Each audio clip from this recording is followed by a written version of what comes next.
ଆଜ୍ଞା, ବ୍ୟକ୍ତିତ୍ୱର ନିମ୍ନଲିଖିତ ପ୍ରକୃତି ଗୁଡ଼ିଏ ସମ୍ପର୍କରେ ସୂଚନା ଦେଇଥାଏ। ଫାର୍ଷ୍ଟ ହେଉଛି ଗତିଶୀଳ ସଂଗଠନ।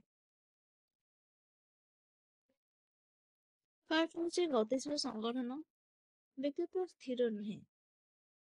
ଏହା କେତେଗୁଡ଼ିଏ ବାହ୍ୟ ଓ ଆଭ୍ୟନ୍ତରୀଣ ବା ଶାରୀରିକ ଓ ମନସ୍ତାତ୍ତ୍ୱିକ ଲକ୍ଷଣମାନଙ୍କର ମିଶ୍ରଣ ନୁହେଁ। ଏହା ବିଭିନ୍ନ ଲକ୍ଷଣମାନଙ୍କର ଏକ ସକ୍ରିୟ ଗତିଶୀଳ ସଂଗଠନ ଓ ଗୁଣଫଳ। ଏହା ନିୟମିତ ବିକାଶ ଲାଭ କରୁଥାଏ ଓ ବରାବର ଏଥିରେ ପରିବର୍ତ୍ତନ ଘଟୁଥାଏ। ବ୍ୟକ୍ତିର ଅଭିପ୍ରେରଣ ଯୋଗୁଁ ସଂଗଠନରେ ନିରନ୍ତର ପରିବର୍ତ୍ତନ ଘଟୁଥାଏ। ଏକ ଅସାମାନ୍ୟ ବା ବିକୃତି ବ୍ୟକ୍ତିତ୍ୱରେ ବିଭିନ୍ନ ଶାରୀରିକ ଓ ମାନସିକ ଲକ୍ଷଣମାନ ସଂଗଠିତ ଅବସ୍ଥାରେ ଥାଆନ୍ତି। ବିଭିନ୍ନ ଶାରୀରିକ ଓ ମାନସିକ ଲକ୍ଷଣମାନ ପାରସ୍ପରିକ କ୍ରିୟା ଫଳରେ ମିଳିତ ହୋଇ ଏକ ନିର୍ଦ୍ଦିଷ୍ଟ ପ୍ରକାର ବ୍ୟକ୍ତିତ୍ୱ ସୃଷ୍ଟି କରିଥାନ୍ତି। ଶାରୀରିକ ଲକ୍ଷଣ ମଧ୍ୟରେ ଧୀଶକ୍ତି, ଶରୀରର ସାଧାରଣ ଗଠନ, ଆଖି ଓ କେଶର ରଙ୍ଗ, ନାକର ଆକୃତି, ଚର୍ମର ରଙ୍ଗ, ଉଚ୍ଚତା ଆଦି ପ୍ରଧାନ। ମନସ୍ତାତ୍ତ୍ୱିକ ଲକ୍ଷଣମାନଙ୍କ ମଧ୍ୟରେ ଆଗ୍ରହ, ମନୋବୃତ୍ତି, ପ୍ରବର୍ତ୍ତକ ଓ ଅଭିପ୍ରେରଣ, ସାମାଜିକତା, ସାଧୁତା ଇତ୍ୟାଦି ହେଉଛି ହଜାର ହଜାର ଲକ୍ଷଣ ପ୍ରଧାନ। ତାପରେ ଆସିଲା ମନୋଭୌତିକ ତନ୍ତ୍ରୀ ବା ଫିଜିଓଲୋଜିକାଲ ସିଷ୍ଟମ। ସଂଜ୍ଞାରେ ମନୋଭୌତିକର ବ୍ୟବହାରରୁ ସ୍ପଷ୍ଟ ହୁଏ ଯେ ବ୍ୟକ୍ତିତ୍ୱ କେବଳ ଶାରୀରିକ ଲକ୍ଷଣ ବା ମାନସିକ ଲକ୍ଷଣକୁ ନେଇ ଗଠିତ ହୋଇଥାଏ। ତନ୍ତ୍ରୀ ଅର୍ଥ ଗୋଟିଏ ଲକ୍ଷଣ ବା କେତେଗୁଡ଼ିଏ ଲକ୍ଷଣ। ତାର ଲକ୍ଷଣ କଣ? ଲକ୍ଷଣର ଅର୍ଥ ବ୍ୟକ୍ତିତ୍ୱର ସ୍ୱଭାବ, ପ୍ରକୃତି, ଚରିତ୍ର, ବ୍ୟକ୍ତିତ୍ୱରେ ପ୍ରକାଶ ପାଉଥିବା ଦୋଷାବଳୀ ଓ ଗୁଣାବଳୀ ଯଥା ଅସାଧୁତା, ନକାରୀ ସାକାର ସ୍ୱଭାବ, ନ୍ୟୁନଭାବ, ମାନସିକ ଦକ୍ଷତା, ଧୀଶକ୍ତି, ପ୍ରତିଭା, ସ୍ୱତନ୍ତ୍ର ଯୋଗ୍ୟତା, ଯେପରିକି ସାମାଜିକତା, ନ୍ୟାୟପରାୟଣତା, ସଚ୍ଚୋଟ ମନୋଭାବ, ନିର୍ବୋଧତା, ଲକ୍ଷଣଗୁଡ଼ିକର ପରିମାଣାତ୍ମକ ମାପନ ସମ୍ଭବ। ଏହି ଲକ୍ଷଣଗୁଡ଼ିକ ମଧ୍ୟରୁ କେତେକ ଜନ୍ମଜାତ ଓ କେତେକ ଅର୍ଜିତ। ଦେଖ, ଗୋଟେ ପିଲାଟା ଯଦି ଛୋଟବେଳୁ ଯଦି ବହୁତ ରାଗି ହେଇଥାଏ, ସେଟା ହେଲା ତା ଜନ୍ମଜାତ ହେଇଥାଏ। ଏବଂ ନର୍ମାଲ ଶାନ୍ତ ଲୋକଟେ ଯଦି କିଛିଟା କଥାରେ ହଠାତ୍ ରାଗି ଯାଉଥାଏ, ତ ସେଇଟା ହେଲା ଅର୍ଜିତ। ଜନ୍ମଜାତ ଲକ୍ଷଣ ଗୁଡ଼ିକ ମଧ୍ୟ ଅଭିଜ୍ଞତା ମାଧ୍ୟମରେ କେତେକ ପରିମାଣରେ ପରିବର୍ତ୍ତିତ ହୋଇଥାଏ। ଯେପରି ଧୀଶକ୍ତି, ଆଗ୍ରହ ଓ ମନୋଭାବ। ଲକ୍ଷଣ ମୋଟାମୋଟି ଭାବରେ ସ୍ଥାୟୀ ଓ ବିଭିନ୍ନ ପରିସ୍ଥିତିରେ ଏହା ବ୍ୟକ୍ତିତ୍ୱରେ ପ୍ରକଟିତ ହୋଇଥାଏ। ଗୋଟେ ପିଲା ଯଦି ଜଣେ ଦକ୍ଷ, ସଚ୍ଚୋଟ ଓ ଅଧ୍ୟବସାୟ ହୋଇଥାଏ, ସାଧାରଣତଃ ସବୁ ପରିସ୍ଥିତିରେ ସେ ଏହି ମନୋଭାବ ପ୍ରଦର୍ଶନ କରିଥାଏ। ଏହି ଶାରୀରିକ ଓ ମାନସିକ ଜନ୍ମଜାତ ଓ ଅର୍ଜିତ ଲକ୍ଷଣ ଗୁଡ଼ିକ ପରସ୍ପର ସହିତ ସମ୍ପର୍କ ଓ ସଂହିତା ରକ୍ଷା କରି ବିକଶିତ ହୋଇଥାନ୍ତି। ବିଭିନ୍ନ ଲକ୍ଷଣର ପାରସ୍ପରିକ ପ୍ରକ୍ରିୟା ଫଳରେ ବ୍ୟକ୍ତିତ୍ୱ ବିକଶିତ ହୋଇଥାଏ। ବ୍ୟକ୍ତିତ୍ୱର ଗଠନରେ ଗୋଟେ ଲକ୍ଷଣ ଅନ୍ୟ ଲକ୍ଷଣକୁ ପ୍ରଭାବିତ କରିଥାଏ ଓ ନିଜେ ତା ଦ୍ୱାରା ପ୍ରଭାବିତ ହୋଇଥାଏ। ମନୁଷ୍ୟ ବ୍ୟକ୍ତିତ୍ୱରେ ପ୍ରାୟ 18,000 ଲକ୍ଷଣ ରହିଛି ବୋଲି ବିଭିନ୍ନ ଅଧ୍ୟୟନରୁ ଅନୁମାନ କରାଯାଏ। ବ୍ୟକ୍ତିତ୍ୱର ମୂଳ କାରଣ ଗୁଡ଼ିକୁ ଜାଣିବା ପାଇଁ ଏହି ଲକ୍ଷଣ ଗୁଡ଼ିକ ପରସ୍ପର ସମ୍ପର୍କ ବିଷୟରେ ଅଧ୍ୟୟନ କରାଯାଇଥାଏ। ତାପରେ ଆସିଲା ଅନନ୍ୟ ବା ୟୁନିକ୍।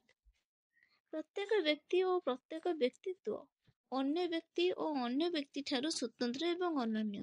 ଯୋଉମାନେ ପ୍ଲସ୍ ଟୁରେ ପଢୁଛ, ତୁମେମାନେ ଏମିତି ଏକା ଶ୍ରେଣୀରେ ସିନା ପାଠ ପଢୁଛ, କିନ୍ତୁ ପ୍ରତ୍ୟେକ ପିଲା ପ୍ରତ୍ୟେକ ଠାରୁ ଭିନ୍ନ। ତ ଠିକ୍ ସେମିତି ସେଇଆ କୁହାଯାଇଛି ପ୍ରତ୍ୟେକ ବ୍ୟକ୍ତି, ପ୍ରତ୍ୟେକ ବ୍ୟକ୍ତିତ୍ୱ ଅନ୍ୟ ବ୍ୟକ୍ତି ଓ ଅନ୍ୟ ବ୍ୟକ୍ତି ଠାରୁ ସ୍ୱତନ୍ତ୍ର ଓ ଅନନ୍ୟ।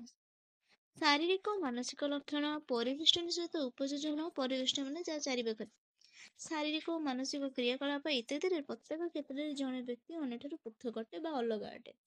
ସଂସାରରେ ଏପରି କୌଣସି ଦୁଇଟି ବ୍ୟକ୍ତି ନାହାନ୍ତି ଯେଉଁମାନେ କି ସର୍ବତ ଭାବେ ସମାନ। ଏହି ଦୃଷ୍ଟିରୁ ପ୍ରତ୍ୟେକ ବ୍ୟକ୍ତିଠାରେ କେତେକ ନିର୍ଦ୍ଦିଷ୍ଟ ଓ ସ୍ୱତନ୍ତ୍ର ଲକ୍ଷଣ ଦେଖାଯାଇଥାଏ। ତାପରେ ଆସିଲା ପରିବେଶ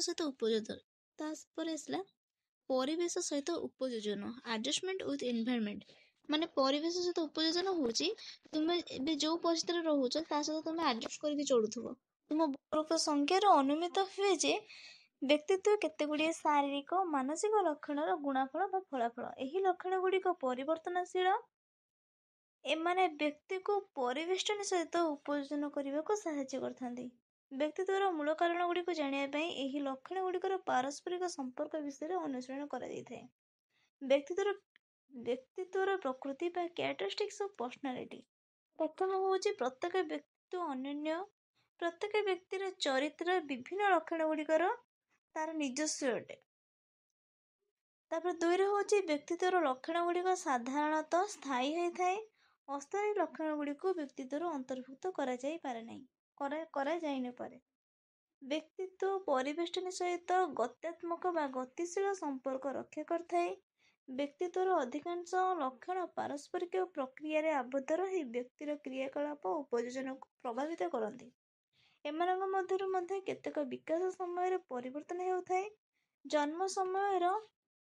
ଜନ୍ମ ସମୟର ଶାରୀରିକ ଗଠନ ଓ କେତେକ ଜନ୍ମଜାତ ଯୋଗ୍ୟତା ବ୍ୟତୀତ ଅନ୍ୟ ସମସ୍ତ ଲକ୍ଷଣ ଅର୍ଜନ କରାଯାଇଥାଏ। ମନୁଷ୍ୟର ବିକାଶ ସହିତ ବ୍ୟକ୍ତିତ୍ୱ ବିକାଶ ଲାଭ କରିଥାଏ। ତାପରେ 4 ନମ୍ବରରେ ହେଉଛି ବ୍ୟକ୍ତିତ୍ୱ ସାମାଜିକ କ୍ରିୟା ପ୍ରକ୍ରିୟା ଦ୍ୱାରା ପ୍ରଭାବିତ ହୋଇଥାଏ। ଜନ୍ମ ପରେ ପରେ ମାନବ ଶିଶୁ ପରିବାର ଓ ସମାଜର ଅନ୍ୟ ବ୍ୟକ୍ତିମାନଙ୍କ ସହିତ ତାର ମୁଖ୍ୟ ଆବଶ୍ୟକତା ଗୁଡ଼ିକର ପୂରଣ ପାଇଁ ନିର୍ଭର କରି ସେମାନଙ୍କ ନିକଟତମ ସମ୍ପର୍କରେ ଆସିଥାଏ। ଏହି ସମ୍ପର୍କ ସମୟରେ ସେ ସେମାନଙ୍କ ସହିତ ପାରସ୍ପରିକ ପ୍ରକ୍ରିୟାରେ ଆବଦ୍ଧ ରହେ ଓ ଏହା ତାର ବ୍ୟକ୍ତିତ୍ୱର ବିକାଶକୁ ପ୍ରଭାବିତ କରିଥାଏ। 5 ନମ୍ବରରେ ହେଉଛି ବ୍ୟକ୍ତିତ୍ୱ କହିଲେ ବିଭିନ୍ନ ଶାରୀରିକ ଓ ସାମାଜିକ ଲକ୍ଷଣର ଏକ ଗତ୍ୟାତ୍ମକ ଓ ସ୍ଥାୟୀ ତଥା ଅନନ୍ୟ ସଂଗଠନକୁ ବୁଝାଇଥାଏ। 6 ନମ୍ବର ହେଉଛି ବ୍ୟକ୍ତିତ୍ୱର ବିଭିନ୍ନ ଲକ୍ଷଣ ଓ ବିଭିନ୍ନ ଦିଗ ରହିଛି। ଏଗୁଡ଼ିକ ଶାରୀରିକ, ମାନସିକ, ବୌଦ୍ଧିକ ଓ ଆବେଗିକ ଓ ସାମାଜିକ ଅଟେ। କିନ୍ତୁ ଏହି ଲକ୍ଷଣ ଗୁଡ଼ିକ ଅଲଗା ଅଲଗା ହୋଇନଥାନ୍ତି। କିନ୍ତୁ ଏହି ଲକ୍ଷଣ ଗୁଡ଼ିକ ଅଲଗା ଅଲଗା ହୋଇ ରହିନଥାନ୍ତି। କେତେଗୁଡ଼ିଏ ଲକ୍ଷଣ ଏକତ୍ରିତ ହୋଇ ଏକ ଢାଞ୍ଚା ବା ଛାଞ୍ଚ ଗଠନ କରନ୍ତି। ସର୍ଟ କୋଶ୍ଚିନ୍ ଆସିପାରେ ଯେ କେତେଗୁଡ଼ିକ ଲକ୍ଷଣ ଏକତ୍ରିତ ହୋଇକି କ'ଣ ଗଠନ କରନ୍ତି? ଆନ୍ସର ବା ଢାଞ୍ଚା ବା ଛାଞ୍ଚ ଗଠନ କରନ୍ତି। ବିଭିନ୍ନ ଲକ୍ଷଣ ଗୁଡ଼ିକର ପରସ୍ପର ସହିତ ସମ୍ପର୍କ ଥାଏ ଏବଂ ଏଗୁଡ଼ିକ ଏକତ୍ରିତ ହୋଇ କାର୍ଯ୍ୟ କରିଥାନ୍ତି। ବ୍ୟକ୍ତିତ୍ୱ ପ୍ରଧାନତଃ 3ଟି ଉପାୟରେ ପ୍ରକାଶିତ ହୋଇଥାଏ। ଏଇଟା ତୁମର 3 ମାର୍କିଆ କିମ୍ବା 2 ମାର୍କିଆ କୋଶ୍ଚିନ୍ ଆସିବ। ତ ପିଲାମାନେ ଏଇଟା ତୁମର ବାହ୍ୟ ଆଚରଣ ଓ କ୍ରିୟାକଳାପ, ମାନେ ତାର ବାହାର ଆଚରଣ ଗୁଡ଼ିକ। ଏହା ପେଶୀରୁ ଜାତ ବିଭିନ୍ନ କାର୍ଯ୍ୟକଳାପ ଯେପରି ଖାଇବା, ପିନ୍ଧିବା, ନାଚିବା, ଦେଖିବା ଏସବୁ ଓ ନାନା ପ୍ରକାରର ଅଭ୍ୟାସର ସମାହାର। ପେଶୀମାନଙ୍କର ଦ୍ୱାରା ନିୟନ୍ତ୍ରିତ କାର୍ଯ୍ୟକଳାପ ଗୁଡ଼ିକ ସାଧାରଣତଃ ଏହାର ଅନ୍ତର୍ଭୁକ୍ତ ହୋଇଥାନ୍ତି। ତାପରେ 2ରେ ହେଲା ବାଚନିକ। ଦେଖ, ବାଚନିକ କ୍ରିୟାକଳାପ ଯୋଉ ଲେଖା ହେଇଛି, ବାଚନିକ ଶବ୍ଦଟା ବଚନରୁ ଆସିଲା ପରି ଜଣାପଡୁଛି ନା ନାହିଁ? ତ ସେଇଟା ହେଉଛି ମାଧ୍ୟମରେ ବ୍ୟକ୍ତିତ୍ୱର ବହୁ ଲକ୍ଷଣ ପ୍ରକାଶିତ ହୋଇଥାଏ ଏବଂ ବ୍ୟକ୍ତି ଭାଷା ମାଧ୍ୟମରେ ପରିବେଷ୍ଟନୀ ସହିତ ଉପଯୋଜନ କରିଥାଏ। ତାପରେ ସେଟା 3ରେ ହେଉଛି ଚିନ୍ତନ, ପ୍ରକ୍ଷୋଭ, ଆବେଗ। ଚିନ୍ତନ ହେଉଛି ଚିନ୍ତା କରିବା। ଏହି ଆଭ୍ୟନ୍ତରୀଣ ଆତ୍ମନିଷ୍ଠ ପ୍ରକ୍ରିୟା ମଧ୍ୟରୁ କେତେକ ଭାଷା ମାଧ୍ୟମରେ ପ୍ରକାଶିତ ହୋଇଥାଏ। ମୁଖ୍ୟତଃ 3ଟି ପ୍ରକ୍ରିୟା ମାଧ୍ୟମରେ ବ୍ୟକ୍ତି ପରିବେଶ ସହିତ ଖାପ ଖୁଆଇ ଚଳିଥାଏ। ସାମାଜିକ କ୍ରିୟା ପ୍ରକ୍ରିୟା ଏହି 3ଟି ଉପାୟରେ 2 ଜଣ ବ୍ୟକ୍ତିଙ୍କ ମଧ୍ୟରେ କିମ୍ବା ବ୍ୟକ୍ତି ଓ ଗୋଟିଏ ଦଳ ମଧ୍ୟରେ ସଂଗଠିତ ହୋଇଥାଏ। ପିଲାମାନେ ଯେଉଁମାନଙ୍କର ଡ୍ରିମ୍ ଅଛି ଯେ ଲେକ୍ଚରର ହେବା ପାଇଁ, ତ ସେମାନେ ଇଂଲିଶ ଟର୍ମକୁ ବି ପଢ଼। କାହିଁକିନା ଯେଉଁମାନେ ପିଜି କରିବ ତ ସେତେବେଳେ ତୁମକୁ ଓନ୍ଲି ଇଂଲିଶ ଟର୍ମ ହିଁ ପଢ଼ିବାକୁ ପଡ଼ିବ। ବ୍ୟକ୍ତିତ୍ୱର ବିକାଶ ବା ଡେଭଲପମେଣ୍ଟ ଅଫ୍ ପର୍ସନାଲିଟି। ଆଉ ଗୋଟେ କଥା କହୁଛି, ଇଂଲିଶ ପଢ଼ିବାଟା ବହୁତ ସହଜ, କେବେ ଭାବିବନି ବହୁତ କଷ୍ଟ ବୋଲି। ଦେଖ, ଏଠି ଯୋଉ ଲେଖା ହେଇଛି ବ୍ୟକ୍ତିତ୍ୱର ବିକାଶ, ବିକାଶ ମାନେ କ'ଣ? ଡେଭଲପମେଣ୍ଟ। ସେଇଆ ଲେଖା ହେଲା ଡେଭଲପମେଣ୍ଟ ଅଫ୍ ପର୍ସନାଲିଟି, ତା ମାନେ ବ୍ୟକ୍ତିତ୍ୱର ବିକାଶ। ମନୁଷ୍ୟର ବ୍ୟକ୍ତିତ୍ୱ ଶାରୀରିକ ଓ ମାନସିକ ଲକ୍ଷଣ ମାନଙ୍କର ପାରସ୍ପରିକ ପ୍ରକ୍ରିୟା ମାଧ୍ୟମରେ ବିକଶିତ ହୋଇଥାଏ। ଶାରୀରିକ ଲକ୍ଷଣ ଧୀଶକ୍ତି ଓ କେତେକ ନିର୍ଦ୍ଦିଷ୍ଟ ପ୍ରକୃତି ଓ ସ୍ୱଭାବ ଅନ୍ତର୍ନିହିତ ହୋଇଥିବା ବେଳେ ବ୍ୟକ୍ତିତ୍ୱର ଅନ୍ୟ ସମସ୍ତ ଉପାଦାନ ପାରିପାର୍ଶ୍ୱିକ ଅବସ୍ଥା ପ୍ରଭାବରେ ବିକଶିତ ହୋଇଥାଏ। ପାରିପାର୍ଶ୍ୱିକ ଅବସ୍ଥାକୁ ପରିବର୍ତ୍ତନ କରାଯାଏ ଏବଂ ବିଭିନ୍ନ ପ୍ରକାର ପାରିପାର୍ଶ୍ୱିକ ଅବସ୍ଥାକୁ ସୃଷ୍ଟି କରାଯାଇ ବଂଶଗତ ଲକ୍ଷଣରେ ମଧ୍ୟ କିଛି ପରିବର୍ତ୍ତନ କରାଯାଇପାରେ। ଆଧୁନିକ ମନୋବିଜ୍ଞାନୀମାନେ ଧୀଶକ୍ତିର ବିକାଶ ପାଇଁ ପରିବେଷ୍ଟନୀ ଉପରେ ଯଥେଷ୍ଟ ଗୁରୁତ୍ୱ ଆରୋପ କରୁଛନ୍ତି। ଶିଶୁର ପାରିପାର୍ଶ୍ୱିକ ଅବସ୍ଥା ତାର ପରିବାର, ଗୃହ ବାହାରର ପରିବେଷ୍ଟନୀ ଯଥା ବିଦ୍ୟାଳୟ ଓ ବନ୍ଧୁବାନ୍ଧବ ଓ 3ରେ ହେଉଛି ସାଙ୍ଗସାଥୀଙ୍କୁ ନେଇକି ଗଠିତ ହୋଇଥାଏ। ମୁଖ୍ୟତଃ ଏହିମାନେ ତାହାର ବ୍ୟକ୍ତିତ୍ୱର ବିକାଶରେ ସାହାଯ୍ୟ କରିଥାନ୍ତି। ତୁମେ ଯଦି ସେଥିପାଇଁ କୁହାଯାଏ ଶିଶୁମାନଙ୍କୁ ଭଲ ପରିବେଶରେ ରଖିଲେ ଶିଶୁମାନେ ସେଇଠାରୁ ଶିଖିକି ଭଲ ହୁଅନ୍ତି, ଆଉ ଯଦି ତୁମେ ତାକୁ ଖରାପ ପରିବେଶରେ ରଖିଲ ତାହେଲେ ସେମାନେ ସେଇଭଳିଆ ହିଁ ହେଇଯାଆନ୍ତି। ତାପରେ ଆସିଲା ବ୍ୟକ୍ତିତ୍ୱର ଗଠନରେ ପରିବାରର ପ୍ରଭାବ। ତାପରେ ଆସିଲା ବ୍ୟକ୍ତିତ୍ୱର ଗଠନରେ ପରିବାରର ପ୍ରଭାବ। ମାନେ ଗୋଟେ ଶିଶୁର ବ୍ୟକ୍ତିତ୍ୱଟା ଗଠନ ହେବା ଉପରେ ପରିବାରର କିପରି ପ୍ରଭାବ ତା ଉପରେ ପଡ଼ିଥାଏ। ମାନେ ପରିବାରର ପ୍ରଭାବଟା ଗୋଟେ ଶିଶୁର ବ୍ୟକ୍ତିତ୍ୱ ଉପରେ କିପରି ପ୍ରଭାବ ପଡ଼ିଥାଏ।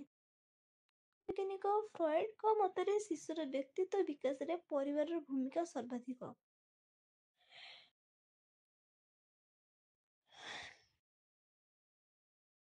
ଶିଶୁର ଆଚରଣ ପରିବାରର ସଭ୍ୟମାନଙ୍କ ଦ୍ୱାରା ପ୍ରଭାବିତ ଓ ନିୟନ୍ତ୍ରିତ ହୋଇଥାଏ।